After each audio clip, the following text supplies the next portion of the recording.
हम में से अधिकांश लोगों के लिए मोबाइल फोन हमारी जिंदगी का एक हिस्सा है, लेकिन मैं निश्चित रूप से कह सकता हूं कि आपके दिमाग में ऐसे सवाल जरूर आते होंगे कि मोबाइल फोन से कॉल कैसे संभव हो पाती है और मोबाइल कम्युनिकेशन के अलग अलग जनरेशन क्यों होते हैं।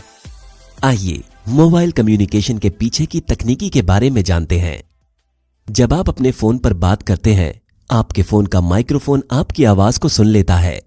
फिर माइक्रोफोन एक मेम्स सेंसर और आईसी की मदद से आपकी आवाज को डिजिटल सिग्नल में बदल देता है। डिजिटल सिग्नल आपकी आवाज को 0 और 1 के रूप में सहेजते हैं। आपके फोन के अंदर स्थित एक एंटेना इन 0 और 1 के संकेतों को प्राप्त करता है और उन्हें विद्युत चुंबकीय तरंगों में बदलकर संचारित करता है। विद्युत चुंबकीय तरंगे 0 और 1 के संकेतों को संचारित करने के लिए एम्पलीट्यूड, फ्रीक्वेंसी, फेज या इनके संयोजन जैसे तरंग के गुणों को बदलता है। उदाहरण के लिए फ्रीक्वेंसी की बात करें तो 0 और 1 को क्रमशः लो और हाई फ्रीक्वेंसी के रूप में संचारित किया जाता है। इसलिए अगर आप इन विद्युत चुंबकीय तरंगों को अपने मित्र के फोन तक भेजने का तरीका पता कर लें तो आप एक कॉल कर पाएंगे। लेकिन विद्युत चुंबकीय तरंगे अधिक लंबी दूरी तय करने में सक्षम नहीं होती हैं। भौतिक वस्तुओं, इलेक्ट्रिक उपकरणों और कुछ पर्यावरणीय कारकों के कारण ये तरंगे नष्ट हो जाती हैं। वास्तव में अगर ऐसी कोई समस्या ना भी हो तो भी पृथ्वी के वक्राकार के कारण से तरंगे हमेशा अस्तित्व में नहीं रह सकती। इस समस्या का समाधान करने के लिए सेल्यूलर तकनीक का प्रयोग करके सेल टावर बनाए गए। सेल्यूलर तकनीक में एक भौगोलिक क्षेत्र को 8 पहलुओं वाली या अष्टकोणीय सेल में बांटा जाता है, जिसमें हर सेल का अपना एक टावर और फ्रीक्वेंसी स्लॉट होता है। आमतौर पर ये सेल टावर तारों द्वारा जुड़े होते हैं या विशेष रूप से कहें तो ऑप्टिकल फाइबर केबल से जुड़े होते हैं। इन ऑप्टिकल फाइबर केबल्स को जमीन के नीचे या समुद्र में बिछाया जाता है ताकि राष्ट्रीय या अंतर्राष्ट्रीय कनेक्टिविटी बनाई जा सके। आपके फोन द्वारा पैदा की गई विद्युत चुंबकीय तरंगे आपके सेल में स्थित टावर को पहुंचती हैं और वहां उन्हें उच्च फ्रीक्वेंसी वाली लाइट पल्स में बदल दिया जाता है। इन लाइट पल्सेस को टावर के आधार में स्थित बेस ट्रांसीवर बॉक्स में सिग्नल प्रोसेसिंग के लिए भेजा जाता है। प्रोसेसिंग के बाद वॉइस सिग्नल को गंतव्य टावर तक भेजा जाता है। गंतव्य टावर में पल्सेस प्राप्त होने पर गंतव्य टावर उन्हें विद्युत चुंबकीय तरंगों में बदलकर बाहर प्रसारित कर देता है और आपके दोस्त का फोन उन सिग्नलों को स्वीकार कर लेता है। ये सिग्नल फिर ठीक उल्टी प्रक्रिया से गुजरता है और आपका दोस्त आपकी आवाज को सुन पाता है। इसलिए यह सच है कि मोबाइल कम्युनिकेशन पूरी तरह वायरलेस नहीं होता। इसमें वायर वाले माध्यम भी प्रयोग में लाए जाते हैं। इस तरह मोबाइल कम्युनिकेशन को अंजाम दिया जाता है। लेकिन एक और बड़ी समस्या है जिसका हमने अभी तक जानबूझकर जवाब नहीं दिया है। मोबाइल कम्युनिकेशन केवल तभी सफल हो सकता है जब टावर सिग्नलों को आपको आपके दोस्त के फोन पर भेजे। लेकिन आपके टावर को कैसे पता चलता है कि आपका दोस्त किस सेल टावर के क्षेत्र में है? वैसे इस प्रक्रिया के लिए सेल टावर को मोबाइल स्विचिंग सेंटर से मदद मिलती है। MSC सेल टावरों के समूह का केंद्रीय बिंदु होता है। आगे बढ़ने से पहले आइए MSC के बारे में बेहतर तरीके से समझाते हैं। जब आप एक सिम कार्ड खरीदते हैं तो सदस्यता से जुड़ी सारी जानकारियों को MSC पर पंजीकृत किया जाता है। ये MSC आपका होम MSC होता है। होम MSC सर्विस प्लान आपकी वर्तमान स्थिति और आपकी गतिविधियों की स्थिति जैसी सूचनाएं संग्रहित करता है। अगर आप अपने होम MSC की रेंज से बाहर चले जाते हैं तो एक नया MSC आपको सेवाएं प्रदान करता है, जिसे फॉरेन MSC कहते हैं। जैसे ही आप फॉरेन MSC के क्षेत्र में आते हैं, ये आपके होम MSC से संपर्क करता है। संक्षेप में कहें तो आपके होम MSC को हमेशा ये पता होता है कि आप कौन से MSC के क्षेत्र में हैं।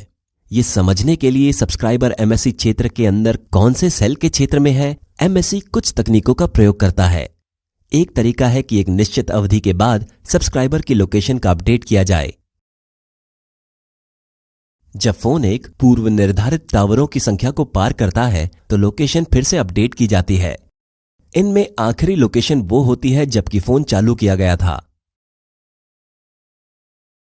आइए एक उदाहरण के साथ इन प्रक्रियाओं को समझते हैं। मान लेते हैं कि एमा जॉन का नंबर मिलाती है। कॉल का अनुरोध एमा के होम एमएससी तक पहुंचता है। जॉन का नंबर मिलने के बाद अनुरोध को जॉन के होम एमएससी पर भेजा जाता है। अब जॉन का एमएससी उसके वर्तमान एमएससी का पता लगाता है। अगर जॉन अपने होम एमएससी में है तो कॉल का अनुरोध तुरंत उसके वर्तमान सेल की लोकेशन को भेज दिया जाएगा और यह भी जांच करेगा कि जॉन पहले से ही किसी कॉल पर तो नहीं है या उसका मोबाइल बंद तो नहीं है। अगर सब कुछ सही होता है तो जॉन के फोन की रिंग बजने लगेगी और कॉल कनेक्ट की जाएगी। लेकिन अगर जॉन अपने होम एमएससी में नहीं है तो जॉन का होम एमएससी फॉरेन एमएससी को कॉल का अनुरोध भेज देगा। फॉरेन एमएससी भी जॉन के फोन की स्थिति का पता लगाने के लिए पहले समझाई गई प्रक्रिया को दोहराएगा और फिर कॉल लग जाएगी। आइए अब बात करते हैं कि frequency spectrum mobile phone communication में इतना महत्वपूर्ण क्यों है। 0 और 1 के डिजिटल कम्युनिकेशन को भेजने के लिए हर सब्सक्राइबर को एक फ्रीक्वेंसी रेंज आवंटित की जाती है, लेकिन सेल्यूलर कम्युनिकेशन के लिए उपलब्ध फ्रीक्वेंसी स्पेक्ट्रम सीमित होता है, जबकि दुनिया में खरबों सब्सक्राइबर मौजूद हैं। इस समस्या का समाधान करने के लिए 2 तकनीकों की मदद ली जाती है, 1 फ्रीक्वेंसी स्लॉट वितरण और 2 मल्टीपल एक्सेस तकनीक। पहली तकनीक में अलग अलग फ्रीक्वेंसी स्लॉट्स अलग अलग सेल टावरों को सावधानीपूर्वक आवंटित किए जाते हैं। मल्टीपल एक्सेस तकनीक में फ्रीक्वेंसी स्लॉट्स को सेल के क्षेत्र में मौजूद सक्रिय उपयोगकर्ताओं के बीच कुशलतापूर्वक बांटा जाता है। अब बड़ा सवाल यह है कि मोबाइल फोन तकनीक के विभिन्न जनरेशन क्यों होते हैं। 1G ने पहली बार बिना तार का फोन रखना संभव बनाया, लेकिन 1G के साथ 2 बड़ी समस्याएं थीं। पहली समस्या यह थी कि वायरलेस प्रसारण एनालॉग फॉर्मेट में था। एनालॉग सिग्नल बाहरी कारकों से आसानी से बदले जा सकते हैं, इसलिए इसमें आवाज की गुणवत्ता और सुरक्षा का स्तर खराब था। दूसरी समस्या थी कि इसमें फ्रीक्वेंसी डिवीजन मल्टीपल एक्सेस तकनीक का प्रयोग किया गया था, जो उपलब्ध स्पेक्ट्रम का प्रयोग अप्रभावी तरीके से करती थी। इन्हीं कारणों से मोबाइल कम्युनिकेशन की दूसरी पीढ़ी का मार्ग प्रशस्त हुआ। 2G में डिजिटल मल्टीपल एक्सेस तकनीक का प्रयोग किया गया, जिसे TDMA और CDMA तकनीक कहा गया। दूसरी जनरेशन में एक क्रांतिकारी डेटा सेवाएं SMS और इंटरनेट ब्राउजिंग भी लाई गई। 3G तकनीक डाटा ट्रांसफर की हाई स्पीड प्रदान करने को ध्यान में रखकर बनाई गई। इसमें WCD मल्टीपल एक्सेस तकनीक का प्रयोग करने के साथ साथ इस लक्ष्य को प्राप्त करने के लिए बैंडविड्थ को बढ़ाया गया। 2 Mbps की 3G स्पीड से उपयोगकर्ता GPS, वीडियो और वॉइस कॉल आदि का डाटा भेज सकते थे। बेसिक फोन को स्मार्टफोन में बदलने में 3G एक बड़ा कदम था। आगे आया 4G, जिसमें 20 से 100 Mbps की स्पीड प्राप्त की गई, जो हाई रेजोल्यूशन मूवीज और टेलीविजन के लिए उपयुक्त थी। ये high speed OFD multiple access तकनीक और माइमो तकनीक के कारण संभव हो पाई। माइमो में मोबाइल फोन और टावरों दोनों के अंदर मल्टीपल ट्रांसमीटर रिसीवर एंटेना का प्रयोग होता है। मोबाइल कम्युनिकेशन की अगली जनरेशन 5G है, जो शीघ्र ही बाजार में आ जाएगी और इसमें अधिक उन्नत माइमो तकनीक और मिलीमीटर वेव्स का प्रयोग होगा। इसमें इंटरनेट ऑफ थिंग्स जैसे बिना ड्राइवर की कार और स्मार्ट होम आदि को सपोर्ट करने के लिए बाधा रहित कनेक्टिविटी दी जाएगी।